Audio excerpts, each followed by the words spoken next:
Un leader est quelqu'un qui connaît le chemin, montre le chemin et suit le chemin. Fidèle abonné de la Sahel Congo Télévision, bonjour, bonsoir.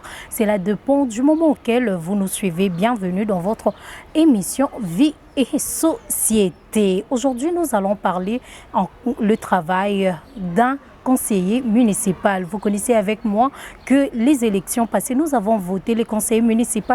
Mais en quoi consiste leur travail? Nous allons le découvrir dans cette émission. Mais avant tout, un retour du côté de la régie. Bonjour à tous, je suis Nyota, jeune lassalienne, un seul Lassalle. Notre pèlerinage est le thème choisi pour la journée internationale lassalienne de la paix du 21 septembre au 21 octobre de l'année 2024. Chers jeunes lassaliens du district du Congo-Kinshasa, je vous invite tous à prendre part à ce grand débat oratoire qu'organise la coordination nationale des jeunes lassaliens de la RDC. Chers élèves des écoles lassaliennes, vivez-vous réellement la paix dans votre communauté scolaire? La paix ne se dit pas, mais elle se vit. Chers élèves lassaliens, ne manquez pas le 26 septembre 2024. Les élèves lassaliens vont débattre à l'occasion des journées lassaliennes de la paix. C'est ainsi, je vous donne rendez-vous au débat oratoire le 28 septembre 2024 au centre professionnel Saint-Georges. Cordial bienvenue. Cordial bienvenue. Cordial bienvenue. Cordial bienvenue. Merci pour cet élément, les techniciens de la Sahel Congo Télévision. Comme je disais, nous allons parler du quid du conseil municipal ou d'un conseiller municipal. Et à côté de moi, je ne suis pas seule, comme vous pouvez le constater. Je reçois comme ça sur ces plateaux avec un grand plaisir M. Serge Kayembe, à qui je dis bonjour. Bonjour, madame la journaliste. Vous allez bien, papa? Dieu fait grâce, madame. Alors, vous pouvez vous présenter pour que les personnes qui nous suivent vous connaissent? Oui, mon nom est Serge Kayembe Sendoula. Je suis le conseiller communal de Kitambo, élu lors des élections précédentes. En même temps, j'ai été élu président de ce conseil communal. Je suis aussi le président de caucus des présidents des conseils communaux de la ville-province de Kinshasa. Voilà, 3 fois président. Ouais. Félicitations à vous. Merci beaucoup, madame. C'est vraiment un Merci plaisir. beaucoup. Et là, ça montre la capacité que vous avez, parce qu'on n'élu pas président n'importe qui. Hein. Oui, c'est la volonté de faire. Oui, oui, Oui, voilà. quand on veut servir, on peut accepter les charges. Les charges. Ce ne sont pas des privilèges, mais ce sont des charges que nous avons endossées. Voilà. Les charges, ce ne sont pas faciles vraiment à gérer ça, mais nous savons que vous allez y arriver. Absolument, avec le de Dieu Tout-Puissant, on va y arriver. D'accord. Félicitations à vous et nos encouragements. Merci beaucoup. Vous allez y madame. arriver. Alors, Papa Serge, vous pouvez nous dire en quoi consiste le travail d'un conseiller municipal? Le travail d'un conseiller municipal a comme marge de manœuvre dans la loi organique de 7 octobre 2008. D'accord. Cette loi organique numéro 08/016 17 octobre 2008 portant composition, organisation et des entités territoriales décentralisées et leurs rapports avec l'État et les provinces. Dans cette loi, et notamment dans ses articles 50, c'est là où il y a tout ce qu'un conseiller communal est censé faire. Donc, il y a ce que nous appelons un chapelet de 23 points que nous devons exécuter pour que ce travail puisse être fait avec beaucoup beaucoup de réussite. Pour que ça puisse réussir, il faut se conformer à l'article 50 de la loi organique. Ok. Alors vous pouvez nous expliquer un peu ces chapelets, je sais que vous venez de citer là. Oui. Le premier travail d'un conseiller communal est tout d'abord de élaborer son règlement intérieur. Ok. En passant par le règlement intérieur, je crois bien que il y aura aussi, c'est une loi aussi qui nous aide à mieux évoluer. Le deuxième point, il doit penser à ce que nous appelons à l'entité territoriale elle-même. L'entité territoriale, il y a les avenirs, il y a les routes, il y a les parkings, hein, il y a les parkings, il y a de construction même des écoles, hein, des écoles qui sont dans ces démarches, et c'est selon les décisions qu'il doit prendre. Son travail primordial, comme on l'appelle, il est l'organe délibérant. Il est membre d'un organe délibérant de la commune, parce que nos communes ont deux organes. Donc le premier organe, c'est l'organe délibérant qui est le conseil communal. Et le deuxième organe, c'est le collège exécutif communal dont le bourgmestre est l'animateur principal. Alors dans le conseil communal, nous avons la lourde tâche d'élaborer des lois. C'est un organe qui est chargé de contrôler, de veiller et surtout, comme c'est une autorité budgétaire aussi, il doit veiller à ce que le budget soit bien fignolé, afin que tout ce qu'on peut faire puisse aboutir. Okay. Alors, merci beaucoup en tout cas pour ces explications, parce que je sais, c'est un peu compliqué. C'est seulement les élections dernières qu'on a pu parler de conseil, de conseiller communal ou municipal, mais on ne comprenait pas en tout cas. On nous a dit que nous allons voter les conseillers. On ne savait pas c'est qui le conseiller, qu'est-ce qu'ils auront à faire dans la société. Mais avec vos explications, c'était un peu clair. On a quand même compris.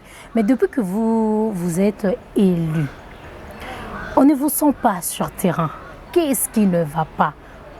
Qu'est-ce qui ne va pas, Papa Serge? Oui, le fait de ne pas nous sentir sur terrain est relatif. Okay. Il y a certains coins où nous sommes plus actifs. Nous, notamment dans notre commune de Kitambo, nous sommes très actifs dans le sens que nous avons organisé de travaux de salubrité avec nos conseillers. Okay.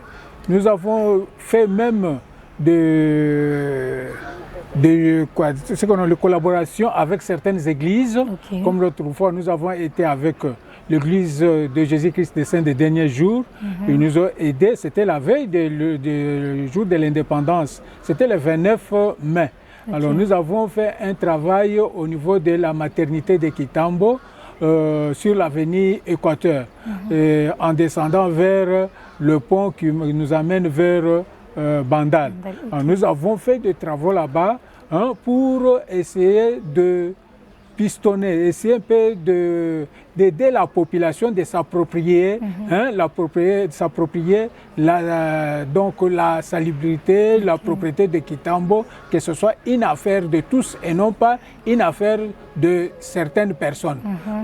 Nous avons fait une deuxième sortie, nous avons fait vers Kanluka, le bout du Luka, le quartier 1, parce que le quartier 1 appartient à l'entité territoriale dont nous sommes élus. Okay. Donc nous avons été dans 2 centres médicaux où nous avons fait des travaux de salubrité, nous avons aidé, et notre rôle est de pouvoir inculquer cette mentalité à la population, afin qu'ils puissent s'approprier de ces œuvres. Parce que une seule personne ne peut pas vraiment changer quoi que ce soit. Comme dans notre tradition, on dit que donc il faut en avoir 5 pour que la main soit capable de te laver ta figure. Donc c'est ça. Et puis nous avons été au lancement des travaux de salubrité avec le gouverneur de la ville. Okay. Là nous étions au niveau de l'avenue Kassai, aux environs de notre morgue de Kitambo. Okay. Nous avons fait le lancement là, avec monsieur le bourgmestre Daniel Bumba, que je salue en passant, parce que c'est un homme dynamique et qui veut à ce que notre capitale redevienne Kinshasa la Belle. D'accord. Ok, merci beaucoup. Nous profitons de cette occasion pour vous saluer, Monsieur le gouverneur Bumba. Et nos salutations et nos encouragements. Il faut vraiment faire beaucoup pour notre ville de Kinshasa. Papa Serge, je reviens encore près de vous. Quelles sont les difficultés que vous rencontrez dans l'exercice de votre pouvoir? Oui, les difficultés sont énormes. Tout d'abord, la première difficulté, c'est l'ignorance de la population. L'ignorance de ce qu'un conseiller communal. Et la même difficulté d'ignorance va même au niveau un peu élevé. Des autorités nous ignorent parce qu'il y a une loi. Nous sommes l'émanation tout d'abord de l'article 3 de notre Constitution dans ses alinéas 4. C'est là où est fondée la loi organique de 2008. Mais cette loi existe, a été promulguée 15 jours après par le président de la République à ce temps-là, Joseph Kabila. Mais jusque-là, il y a deux lois qui se chevauchent. La loi de 1999 qui régit le régime des nominations dont le bourgmestre actuel sont l'émanation, et la loi organique qui prône les élections dont nous sommes l'émanation. Alors comment est-ce que deux lois peuvent cohabiter dans un même pays? Pourquoi ne pas abroger la première? Pourquoi ne pas abroger la première? Alors, c'est cette ambiguïté-là, c'est cette ignorance-là qui fait que nous soyons dans cette difficulté que nous avons aujourd'hui. Si, normalement, quand une loi est votée et promulguée, on doit abolir la précédente. Mais nous trouvons que nous sommes en cacophonie totale entre les deux lois. C'est ça la grande difficulté que nous avons, jusqu'à tel point que, jusque-là, nous demeurons impayés. Nous demeurons impayés. Pourquoi? Parce que ceux qui nous ont précédés, ceux qui sont censés faire exécuter la loi, ignorent leur travail. Ils attendent à ce que Félix Antoine Tshisekedi Tshilombo puisse venir travailler à leur place. C'est ce que j'ai trouvé, c'est cette ignorance-là. On nous a donné du travail. C'est à eux de travailler. Chacun, il y a répartition des matières. Chacun doit travailler dans son domaine. Lors de leur nomination ou de leur nomination, ils ont dit qu'ils connaissent quelque chose. Ils ont démontré de quoi ils étaient capables. Pourquoi ne pas les appliquer?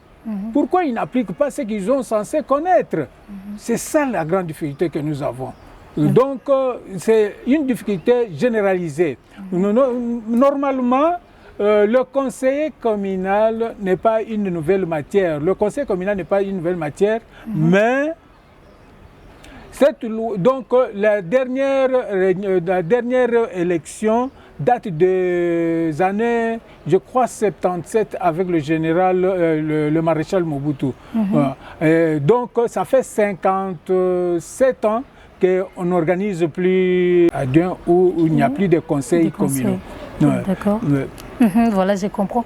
Pendant que vous parlez, il y a vraiment deux choses très importantes que vous avez énumérées ici. Et vous étant conseiller, vous avez dit qu'il y a contradiction de loi. Il y a, vous ne vous levez pas pour dire non à la loi qui vous freine là. Parce qu'il y a des lois. Il y a une loi qui un peu vous empêche de faire votre travail.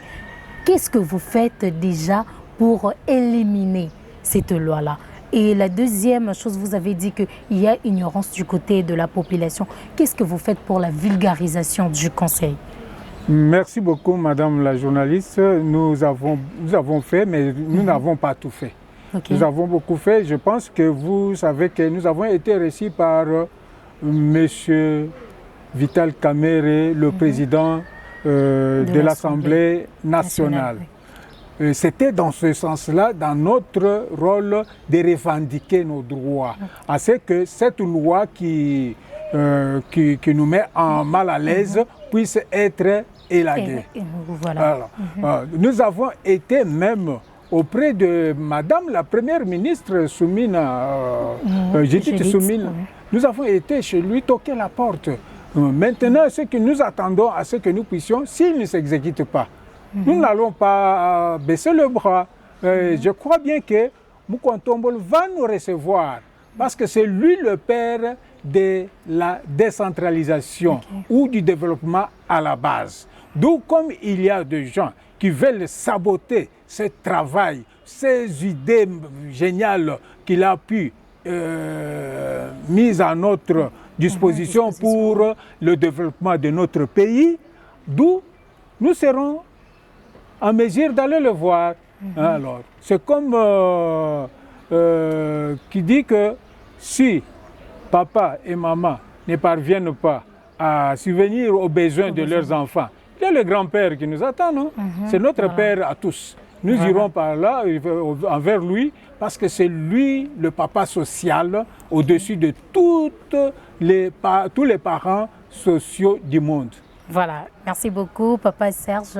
La dernière question, puisque nous sommes arrivés à la fin de notre émission. Quel est le message que vous pouvez lancer aux autorités? Quand bien même vous aussi vous êtes autorité, quel message à lancer aux autorités supérieures de notre pays? Surtout beaucoup plus du point de la souffrance que vous subissez tout le jour. Nous demandons aux autorités ce qui suit. Ils doivent faire leur travail. Chacun doit consulter le job description de son travail. Et qu'on n'attend pas que le président de la République puisse descendre pour travailler à leur place. Si chacun de nous travaille selon les normes, selon les exigences de son travail, je pense que la tâche sera facile et personne ne viendrait se plaindre auprès de l'autre. C'est l'unique chose que je demande, que je demanderai, et j'insisterai aussi sur ça, à ce que nous puissions travailler la main dans la main afin que le développement à la base puisse aider le pays à pouvoir s'épanouir.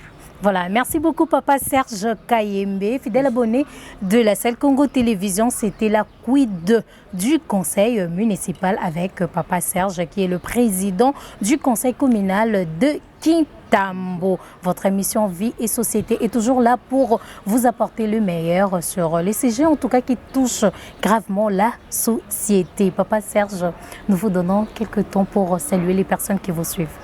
Vraiment, vous, mes électeurs de la commune de Kintambo, je vous remercie sincèrement pour avoir porté votre choix sur moi, sur ma personne. Je ne vous décevrai jamais.